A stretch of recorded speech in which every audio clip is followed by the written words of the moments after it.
Hello everyone, welcome to my channel again. So this video or this section, right? Part 4, shareholders, members, and cestuis trustent. I'm going to break it up at least into two parts. Part A, well, section A in the book and B are relatively short, like a 20-minute video. But C and D, and knowing myself that I will be making commentary, I'm going to save that for the next video because that will be 45 minutes to an hour long, maybe even longer. Well, it depends, as long as I don't get sidetracked. But welcome back. So this section will be in general. It states, in jurisdictions where the business trust is regarded primarily as a trust and there is no governing statute, shareholders occupy a relation to the business trust similar to that relation of stockholders to a corporation. However, the relationship is somewhat different where the business trust is treated as a partnership, since the shareholders then may be said to have direct interest in the affairs of the trust, which of course is what we're avoiding. Shareholders are charged with notice of the provisions of the instrument and become bound by these provisions on the purchase of shares. So this is where, when the trust is all said and done, everyone has their paperwork and everything. Well, here you go. You got notice of provisions that need to be given to people. Annotation, the qualification, the supplement says, go look up 88 American Law Review, 3rd edition, specifically for, the generally section of it. Comparison for purpose of determining the disqualification of a judge because of his relationship to a shareholder in a trust.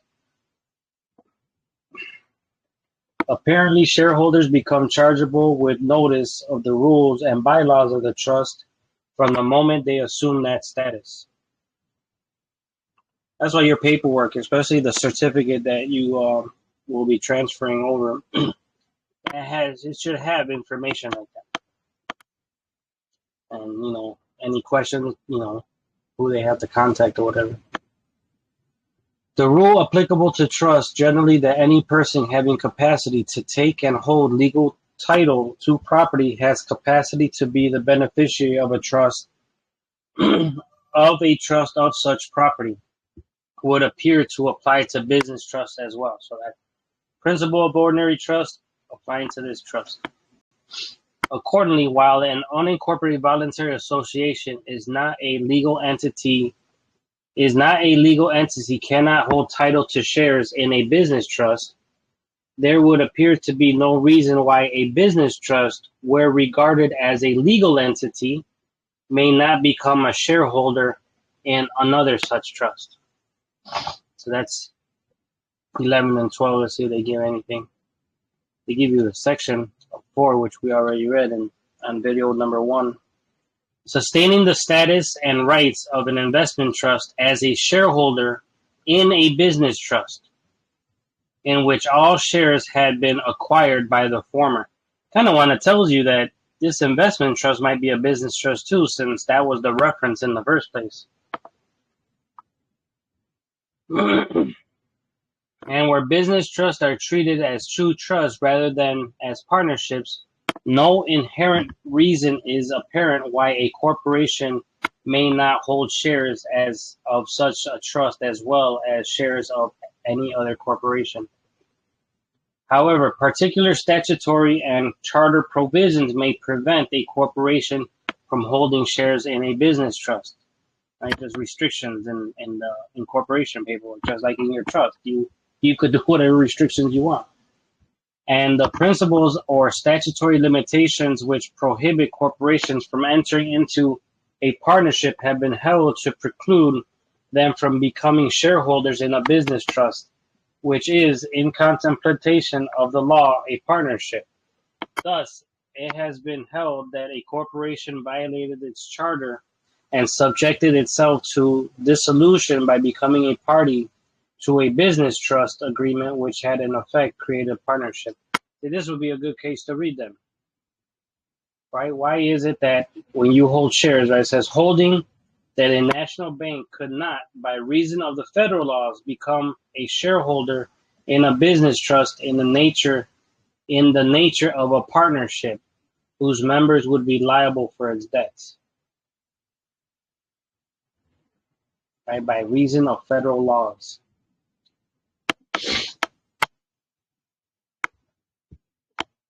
National banks are instrumentalities of Congress. Do they mean by purchasing shares, right? Because there is a difference when you're purchasing shares and you're actively intending to invest in something, whereas you're just a beneficiary and someone wrote it up for you, and you don't even have to know or anything. But the difference is one created for a purpose, for your purpose, and the other one is for profit motive and getting investors to purchase your shares. Thus, it has been held that a corporation violated its charter subjected to dissolution by becoming a party to a business trust agreement that had the effect of creating a partnership. Trustees of a business trust are not disqualified from being shareholders thereof, of the trust itself.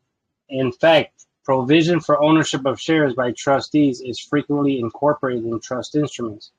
The only limitation in this regard seems to be that the sole trustee cannot be the sole shareholder, and perhaps that all of the trustees and all the shareholders must not be identical persons, which is true. One side has to be lopsided, either addition to one or a subtraction of one on either side. Footnote 10. Holding, however, that the effect of registering shares of a business trust in the name of a club, which is a voluntary unincorporated association, is to vest ownership in the members of the club jointly, and that the members can collectively transfer control of the trust shares to the club directors and empower them to appoint a proxy to vote the shares, thus giving the club a voice in the administration of the trust. They said, however, that the effect of registering shares of a business trust in the name of a club, which is a voluntary unincorporated association. Sustaining the status and rights of an investment trust as a shareholder in a business trust, which all shares have been acquired by the former. They give you a law review too. Page 99.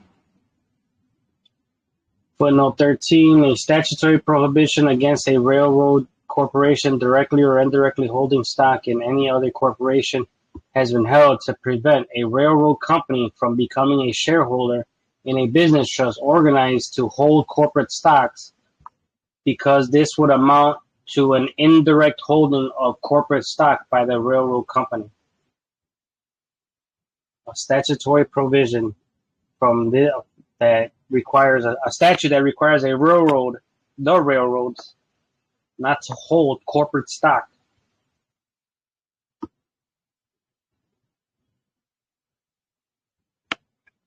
Holding that a national bank could not, by reason of the federal laws, become a shareholder of business trust, nature of the partnership whose member would be liable for the debts. Quo warranto proceedings by the state against the corporation participating in the trust arrangement of the Standard Oil Trust. This is a sugar trust case.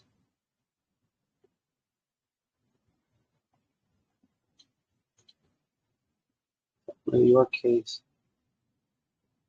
Darling Buddy. 18. So section 32. This right here is now, it's part B, rights and powers. Generally, the provisions of the Declaration of Trust are binding upon the shareholders of a business trust and determine their rights. Thus, the rights of shareholders to the earnings and profits of a trust depends upon the terms of the trust instrument.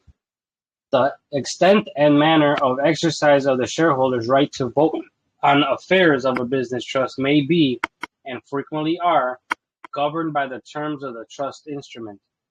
In this connection, the propriety of making provision for voting by proxy has been recognized.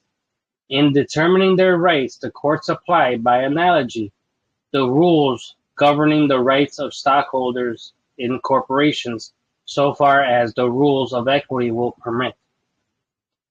In a suit to marshal the assets of a business trust, the stockholders have the right to have the property of the trust applied to the payment of its debts, so that they would be individually liable only for the deficiency. The rights of shareholders as against the trustees have been treated herein in connection with the corresponding duties and liabilities of the trustees, and various shareholders' actions are discussed in the division of this article on practice and procedure. So that's court stuff later on. That's like part 7 or something of the book, part 7, not of my videos. Same thing, they reference American Law Review, 3rd edition, volume 88.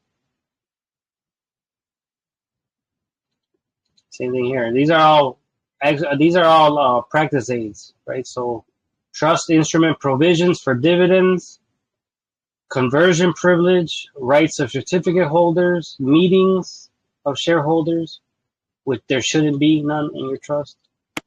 If they do, it's only for not advisory role, but a role of just gaining information, meaning they are being the ones receiving information from the trustees and whoever else. But could they demand a shareholder and the trustees be appointed? I don't think so, but that's a thing. But, you know what I'm saying? I wouldn't do that. Nothing like that. Sufficiency of notice to shareholders. For the footnotes, gives you another practice aid. Rights to shareholders to profits and dividends. It's kind of cool that they have this, because these books didn't exist back in the other editions. So it's like to see these books now. Well, they did, but not as like to the extent they do now. For sure. Section 33, proprietary interest. The proprietary interests of shareholders are subject to the terms of the trust instrument, and their rights in the property of the trust depend upon the title actually acquired by the trustees and are subject to the defects in the title of the trustees, even though such defects do not appear of record and the shareholders have no notice thereof. Where, as is usually the case, the legal title of the trust property is vested in the trustees. The shareholders have an equitable interest, and only an equitable interest, in the property. However, it has been said that the members of a business trust who, by the laws of the state, are held liable for the debts of a trust are also entitled to the assets which have been acquired in behalf of the trust, on the analogy of the rights of persons undertaking to form a corporation who fail to perfect the same in conformity to the statute. And this would be kind of bogus right here. You know, like if you're held liable for some reason and you're trying to minimize your liability and you're trying to separate yourself from the property, you know, they're talking about that would give you rights, right? And it'll entitle you to the assets. Outside of reading that case, you know what I'm saying? The way I'm looking at that, that's just wrong. That's not something that is in the intention contemplated by the grantor. It shouldn't be, right? Shareholders, even after the termination of the period provided as the lifetime of the trust, do not have any such interest in the real property of the trust as will enable them to maintain an action to trespass to try title. Shareholders, even after the termination of the period provided as the lifetime of the trust, do not have any interest in the real property of the trust, as will enable them to maintain an action of trespass to try title. Now, in a regular trust, in most of them, the property is what's being transferred over to the beneficiaries. In some cases, you would have a trust, an ordinary trust, not for business purposes, but for collection of rents and so forth over property, right? Well, they would have two different types of shareholders, beneficiaries. One would be one set of beneficiaries only receives the income of the trust. And then the second set would be what they call remainderment. They receive no income whatsoever or benefit anything from the trust unless it otherwise says so, except the property at the end, at the termination. So it's like here they're telling you that they can't do that in a business trust because they don't have powers. The goal here is not, they don't have powers over the property, not as a beneficiary and not afterwards either, because the property don't belong to them. It's meant to be dissolved and sold off and whatever else, or transferred to another thing for the benefit of the beneficiaries and the trust. You don't want this. They don't want them to have this capability, which is happening to someone that I know now, right? That he was a remainderman and his parents screwed up. The property got transferred and is being sold off, and he has no rights. No rights to stop that. But this is in contemplation of just a transfer before the termination, though. But the same principle applies. And in the absence of a provision in the instruments granting them that power, they have no authority to contract for the sale of trust lands. Instruments creating business trust often contain provisions expressly denying shareholders the right to partition. And even in the absence of such provision, it is held that they have no such right prior to the termination or dissolution of the trust. It's a given, at least in business trusts. And it's only because of what has been recognized as the characteristics or the basics of what make up a business trust. What was the founding trusts that were created like this? What were the powers and rights that were common in all of them? That's separate from an ordinary trust.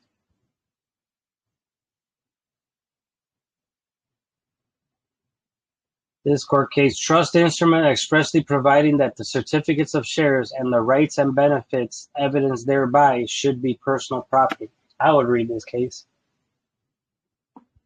because that's what it is. They're attacking someone on that property as if it's real property for some reason.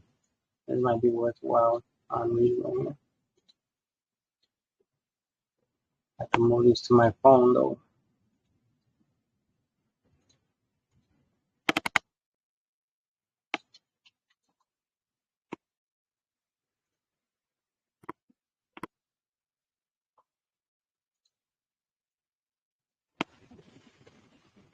All right, and that's it for now. I'm going to start on this one, today, right now, or whatever, but it's going to be a longer one. So this is liability for trust debts, and the other one is liability to the shareholders, I think, which is section D, page 60, I think, 68. So section C goes to right here. So this is rights and liabilities inter se. You guys don't know what inter se means? Search on the web. Between and among themselves. So the rights and liabilities between the rights and liabilities of the shareholders themselves. All right, and I bid you until next time. Hope you guys enjoyed. Please subscribe if you want to see more content like this, because I am going to be doing longer books, old books. So this is just a tip of basic, seeing if I can find interest in business trust before I change the subject onto something else, like citizenship or passports or something like that. All right. Have a good night.